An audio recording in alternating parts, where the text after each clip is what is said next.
हरम का वो हिस्सा है जो नया तामीर हुआ है। ये इसके नए दरवाजे हैं, बहुत ही खूबसूरत लगा। यहाँ की तो हर चीज़ ही बहुत ही खूबसूरत लगती है, हर चीज़ नूर से और अपने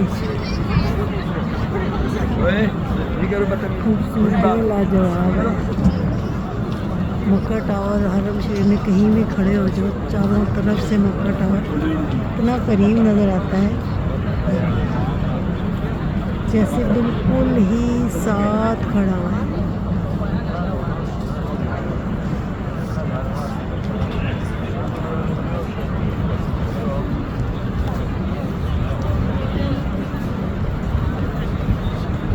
इधर खड़ो के ठंडी ठंडी हवाएं अंदर से आ रही हैं और बहुत ही सुकून दिल को मिलता है।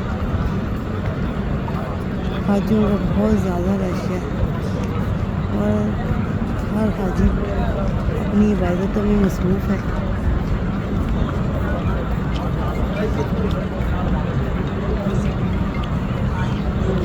हरम के किसी भी हिस्से में चले जाओ, हर तरफ इसी तरह लोग जमा हैं।